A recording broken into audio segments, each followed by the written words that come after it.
Hello Tanis, Hello, Lilou. comment ça va? C'est bon. Et toi? Et vous? Very well, Tanis, thank you. So you are based in Vancouver, around Vancouver area. I just discovered your work. That is absolutely amazing and profound. You're a spiritual teacher, you're a mentor, you're an author, and you just wrote this book that is not yet published in English, but it's called Conversation avec l'esprit du corps humain, which is the conversation with the body spirit. Huh? Yes, exactly. And the information in it and what you were able to, can we say channel? Not really. The thing is that what I do is I am completely conscious, just like our conversation right now. So I could speak to masters or angels or something else. I don't have to close my eyes or become something else. For me, I was born like this. And I've always been able to see and hear other dimensions and dead people, whatever. And I had to learn as a child to create my own veil so that I can walk normally, speak normally, and not tune into that radio station. I can only just now we tune into our radio station between Yeah. you and me. That's pretty amazing that you were able to understand that at a young age, because many people have totally turned it off until adult when they finally had another incident or something quite difficult, and then they reopen that gift. Can we say it's a gift? How do you see that? Well, it is a gift, but I believe this is part of our human potential and that all of us have it. And that, as you said, we were born like this. And most people, like little children, talk about their invisible friends, and their parents say, oh, yes, okay, you have this little friend. Shall we make tea for this friend? But they are playing along with the child, where the child really has these friends. But when they go to school, Yeah. the veil comes down. And then if they escape at that point, and sometimes they still escape until puberty, and then for sure, then the veil comes down. But mine never came down. Yeah. Amazing. So here we're at, we're living some major crisis, human crisis, can we say, around the world. You call it the dark night of the soul, individually and collectively, that we're going. It's a huge initiation program, can we say, that you talk about it in this book, which at first we don't really we think it's just a conversation with the body, with body spirit, but in the end it's all this information on what we're going through, and on how the body has all this intelligence and this knowledge connected to the source. How did you, first of all, how did this book come to you, and how did you got in contact with Henry? Henry, well, yes, because the other name for this book in English is Good Morning, Henry. And I met my own body spirit when I was in my 30s. And I was on retreat in Ireland, hoping to become enlightened. And there I was meditating, all very profound. And all of a sudden, I realized there was another consciousness inside me, which wasn't me. And this consciousness, this body intelligence, was helping me to erase my old programs, my old thought forms. The things we inherit, our life scripts from our parents, from our society. So it helped me. And then I've off and on worked with this over the years. But what happened was 7 years ago, all of a sudden I heard, now you have to write this book. you know, this is going to happen. And I would start for 1 year and then I would have to stop. I couldn't write anymore because I hadn't transformed enough in myself to write it. So then I'd write another book, and then I'd write again on Conversation. Finally, 7 years later, after so many rewrites, it birthed itself. And I think, as we were talking before we got on the interview, there is a timing in the world. And you honor that timing, and I honor that timing. And so it felt like now, with the dark night of the soul that the whole world is going through with this health crisis, but even if it wasn't the health crisis, as you know, Lilu, it's the environmental crisis, and it's throwing us into humans into an identity crisis. Mm. And we're shut up in ourselves right now, and there's so much separation. Mm-hmm. And so these, when you call it the dark night of the soul, and that's what we call it in the world, but really it's the dark night of the personality. The soul is just fine. Yeah. But our personality's having a very bad time. Yeah. Yeah. And this happens as much collectively as individually. I believe it does. And people have always gone through dark nights of the soul when they were moving through their spiritual progress. Yeah. This was, an organic, natural thing that would happen, but not collectively like this. It's like now that we've entered the Aquarian age and we are getting higher frequencies coming in from the Galactic Center, which the scientists call the Galactic Center. I call it the Great Central Sun, our creator. It's the same thing, of course. We're getting these increased frequencies, which are putting more pressure on the Earth to evolve to its higher dimension.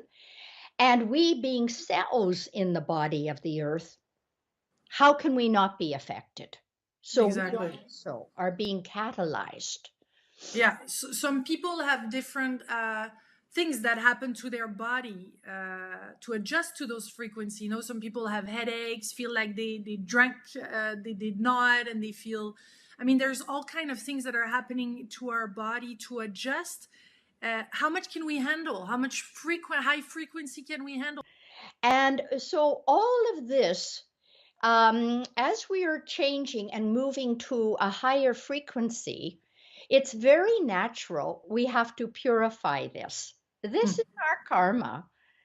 So we've come into the purification stage where we have to examine, and that's what Conversation or Good Morning Henry is all about.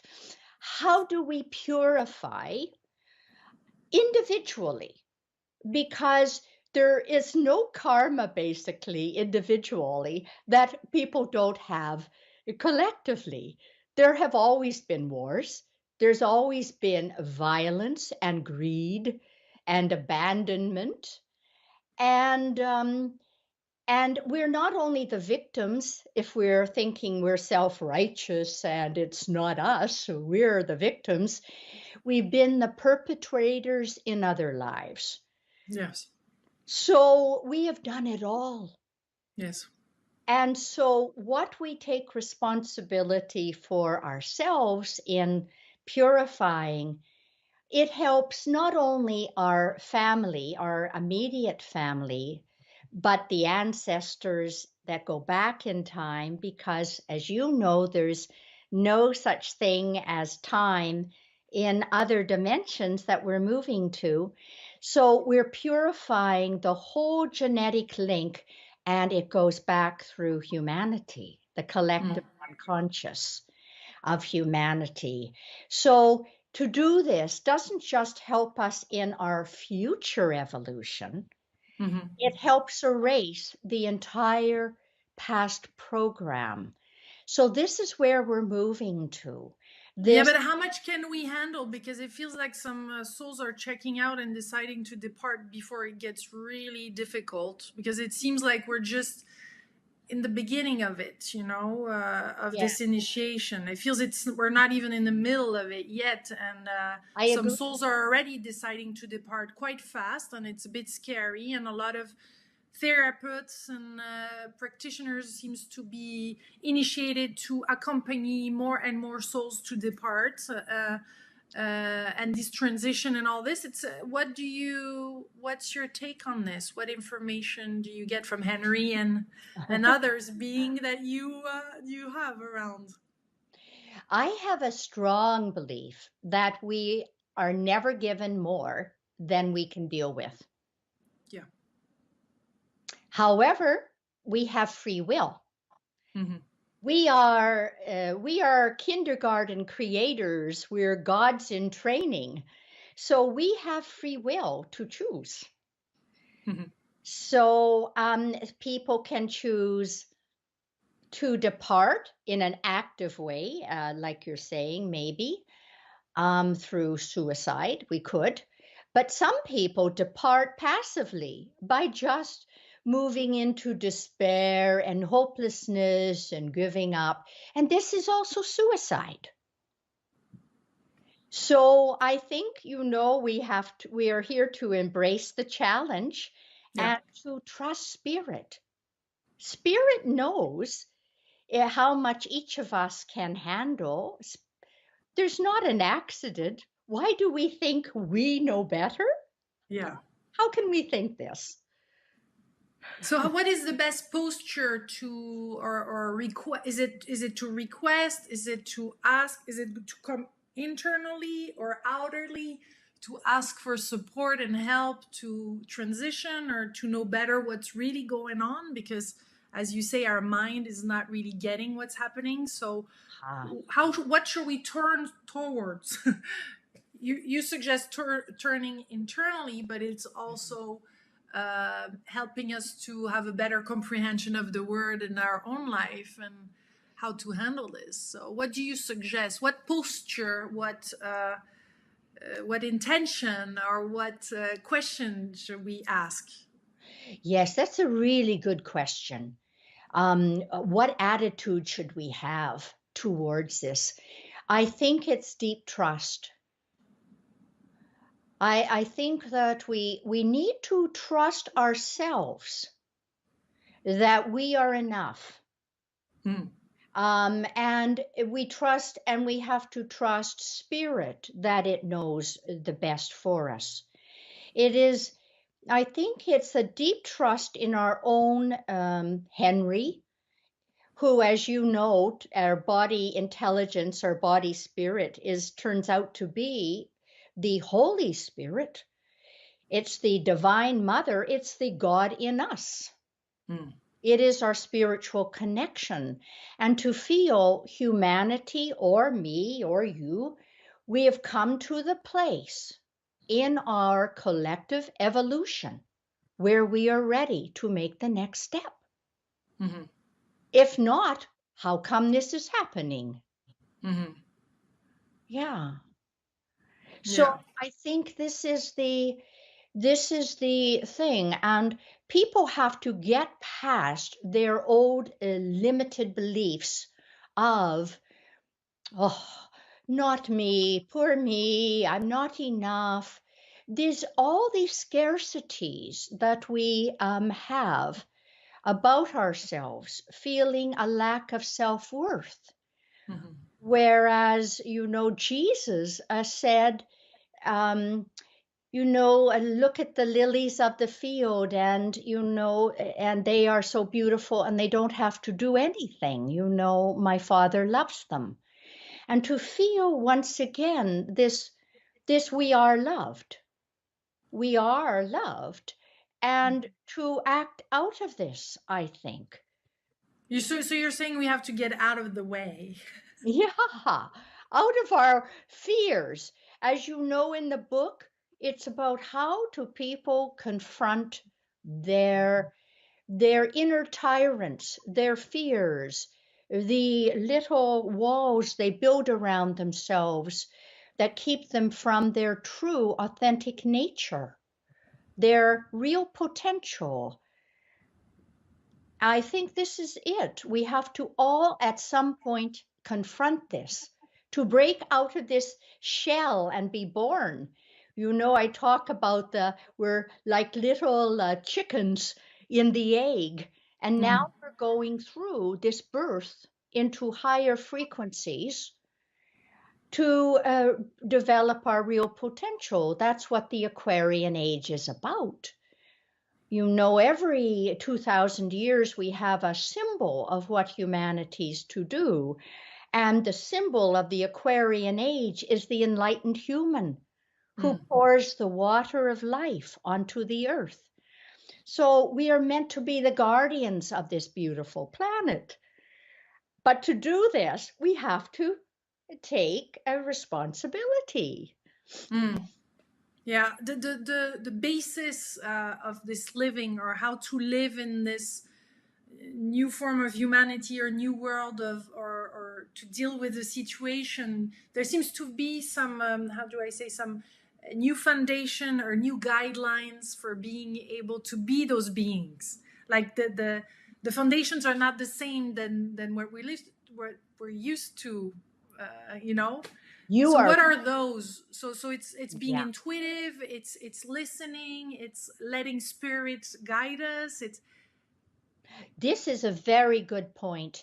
In the Piscean age, the 2,000 years we've left, and even the Taurian age before this, yeah?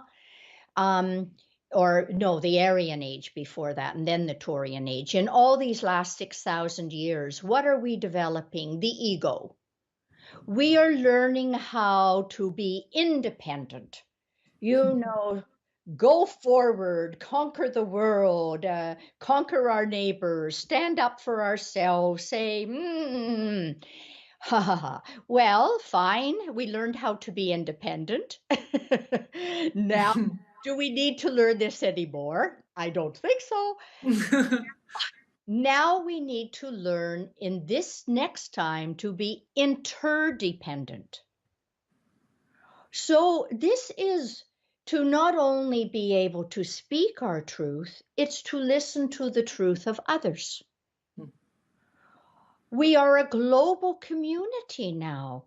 You're in France, I'm in Canada, but we know we are a global community, and we have to come to this place where we recognize deep listening to each other around the world is the way that we will move forward to, because we cannot ignore anybody anymore.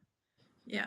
No religion can we ignore, no gender, no color, no race, no country.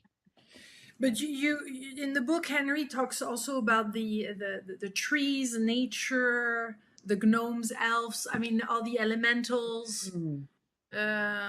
So I'm talking about this not fine tuning, but this tuning into this other frequency, to listening differently, how to listen differently, how to be open enough and see and know that this is real, and we can be guided by Gaia, we can be guided by those elementals, we can be guided by all these different forms that before we were not guided by, you know? Yes, all of those things require us to go inward in a way. And when we were independent, we only went outward. So we have to, now there's this new phenomenon these last few years called forest bathing, where people think, oh, well, if they go to the forest, they get healed. Well, my gosh, how did we lose this? How did we lose this knowledge that this was the natural way to be? So, as you say, our we don't only have to get in contact with other humans here. We have to anchor ourselves to all other species that we share the world with. So these are all the animal species, all the plant species, the mineral species, because 98% of our DNA are the same as animals. How can we think we're different than animals? And then that is built on the plant species, this plant. So all of this is already in us. So it's returning to, in a way, it's returning to common sense. It's we've lost, we've let the mind and the ego mind of how to take away from the common sense of the earth's knowledge, the earth reality, our earth beingness. But And at the same time, you know, sorry, I was just going to say, Henry calls us back to go back to your body, go into yourself, and listen to this knowledge, which is the same as spirit.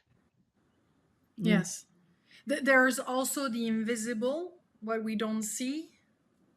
So this is a major evolution, or are you saying we're going back to also something the Egyptian knew it, other civilization knew it, and we lost it, and we're getting back into it? So this is also quite natural for us, or it doesn't have to be difficult for us to tune in to the invisible light beings and other forces in the cosmos to support us in and this life force, to support us and guide us. Yes.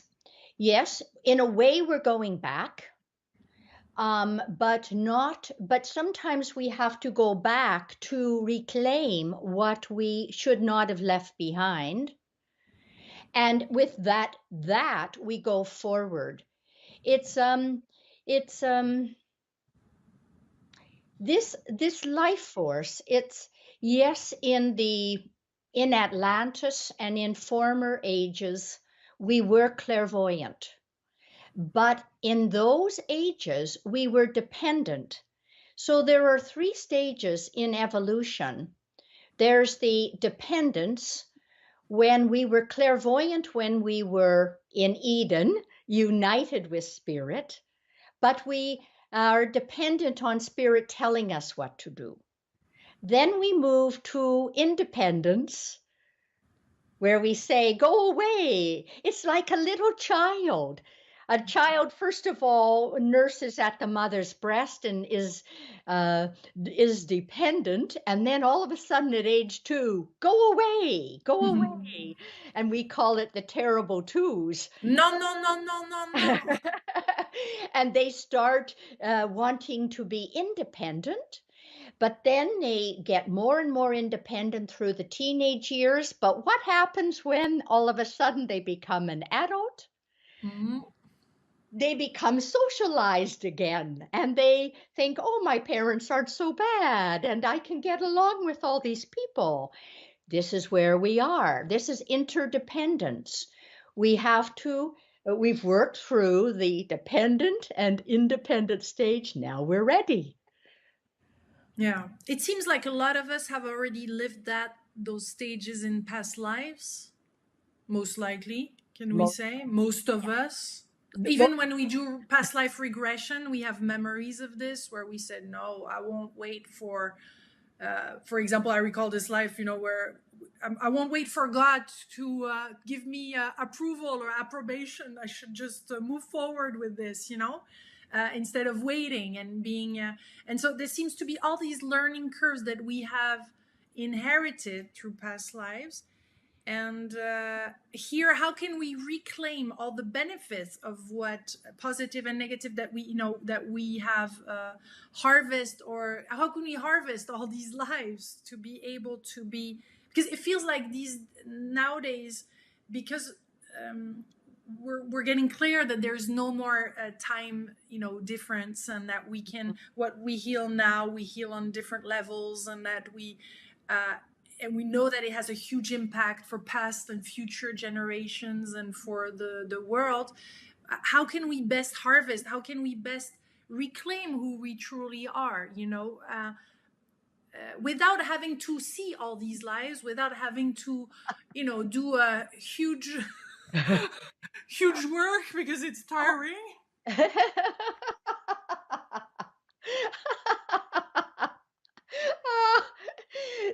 Yes. Okay, I'll say it really easily. um, every emotion, this is what I talk about in Conversation, or Good Morning, Henry. That's Every why. every emotion has a frequency.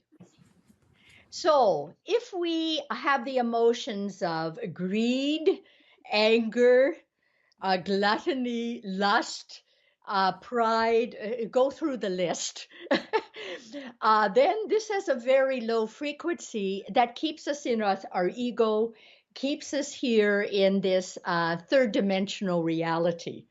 But if we have emotions of forgiveness, compassion, love, understanding, acceptance, humility, go through the list. All of these increase our frequency. So ultimately, the answer, as you said, it's not here, it's here. Mm-hmm. It's really the heart is the organ of the transformation Mm-hmm. that transcends the information of the mind, which is the ego. Mm-hmm. We know this. Heart math in the States, you must have, Interviewed them, yeah. I wonder, well, they talk about this, that, the heart knows the truth way before the mind gets it. And so we know this even scientifically. So we only have to once again return here. Mm. And it Yeah. and it doesn't have to be as, I love this. I love this you did. Efforting, efforting, efforting. And no, in fact, I remember one saying in Chinese is the way to knowledge is you gain something every day. The way to wisdom is you let go of something every day. Mm-hmm. So it's purification is more of a let go of Yes. our old scripts, our old belief systems.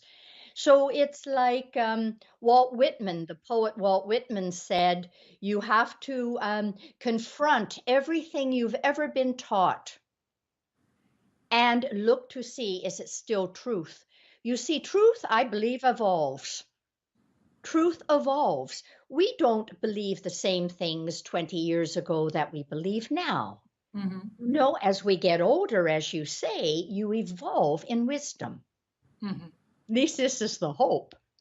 Yeah, no, but I love because it feels like we're in this passage, in this transition where we're letting go is bigger than just as you say, intellectually trying to figure out what to do, because otherwise it's just it's a big cleaning up, purification process that It we're going is. through It to rebirth together the new Earth. Can we say? Because some people say it's going to be another planet. No, I believe it's the Earth on a higher frequency. Yeah. So we're here to help with the Earth. So and yeah, and it doesn't have to take this long.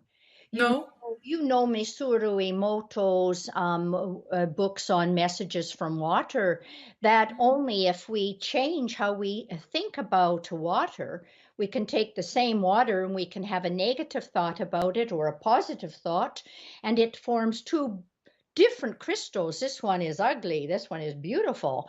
Well, we are 75% water. And the earth is 75% water. So, like I said, common sense. The earth is 75% water. We're 75% water. How can we think we're different? And we know we can change it just like this by our Mm-hmm. thoughts. So Can we we? have deep belief in this. Yeah, but can we cohabiter? Can we coexist with this lower vibration, or how does this work on a Earth level? Can we can both a fear frequency and love frequency live on the same planet? I don't think so. But I think it is a gradual change that we go through. It's like right now we have a foot in each camp. Yeah, no kidding. We have a foot in the new age, where in theory, many people, including us probably, have these theories of, oh yes, I know that is true, and yes, I believe this and I want to move there. And then when it comes the day to pay our mortgage, we have the other foot saying, do I have enough money in the bank account? Um, so, but this is a transition. Yes. So it's like we go forward a bit, we go back a bit, but we have to congratulate ourselves Right. when we take the forward step. Yeah. But it feels when we talk dark night of the soul, when we speak of dark night of the soul, it's literally so chaotic. And for having interviewed people that went through it, it's so the end of the end of the end that, and suddenly all of a sudden there's something else that emerges, like a rebirth. Yes. But what does that look like collectively? Because we spoke a little bit about that, but truly we can imagine that it could be, economical. Basically, the darkness is all around the earth all of a sudden, and we have to totally function in a different way. Maybe cultivate our own garden, exchange with each other. Money is not there anymore. Communicate differently. I mean, do you have information on what it really truly looks like? Because I think we have all phantasms, or not phantasm, but dark thoughts, or like we don't know if it's premonitions or if it's just crazy ideas that go through our head that we receive from the collective or from darker forces. I think it's a both and. It's not an either or, it's a both and. It's so if when we're in the lower frequencies, we're in the hell realm for sure, and we realize, oh yes, we are going to have to go through these hell realms in order to make it to the heaven realms. Mm-hmm. But all of this, I believe, is all in the astral reality. So when people die or in our dream state, because it's the same thing, we naturally go to the astral reality. We don't have a physical body, but we naturally go there. So now, some people, when they go there, they go more to the hell realms in the astral reality because they were all negative people. Some people go to more the heaven realms. We're in both right now, but they all are here with us now because there's no separation really. We're physical, we are also emotional and astral, we're also mental and causal, we're also soul. It's all us. So we're holographic, you're saying. we're holographic, absolutely. Like I say in the book, we are really a hologram, and we keep on programming ourselves. So this is what we know. We are 99.9% ether. We know it. Scientifically, we know it, and yet we continue to see ourselves as physical. Now, how stupid is this? So we are really a hologram. We keep on reprogramming. So reality can change like this. Mm-hmm. And for some people, it does. If people have a near-death experience, and I did when I was only 18, it changes like this. Yes. But for others, we go step by step by step by step. And this bit about a dark night, Lilu, can I talk about it for just a moment? Yes. Because if people reflect on it themselves, just individually, they may realize there are so many dark nights that they have already gone through. That we may have gone through a sexual dark night, where either we haven't got a sexual partner, or things don't work. We may have gone through an economic dark night where all of a sudden there's not enough money or we lose our jobs. We could have gone through an emotional dark night where our husband leaves us or our mother dies, our beloved mother dies. We could have gone through a mental dark night when all of a sudden we can't find the right word in the right language in an interview, or or or somebody asks us to do something, like you asking me to do Skype, and I have, oh no, I can't do Skype. So we go through this competence, a dark night. So if people look at it and they realize, hey, and I survived all that. Right. I not only survived, but I gained more confidence in myself, and I stretched what I thought I could do. So they have to reaffirm themselves, really. Beautiful. What struck you the most writing this book? I mean, what was like super amazing, surprising, shocking, maybe even? What was the biggest revelations you had when you wrote it? Because you've wrote a lot of books and you have already great knowledge. So I was wondering, what were the things that were like, whoa, this is like huge discovery right there. For me personally, the huge discovery was that my body elemental, my body consciousness was identical with the Holy Spirit and the Divine Mother, because I had to face my own feelings of unworthiness, that I wasn't worthy of, and this touches me, that I wasn't worthy to write on behalf of the Holy Spirit. So this was, and I think this is why Henry called himself Henry from the beginning of the book, so that I could feel comfortable and get all the information before this revelation sunk in.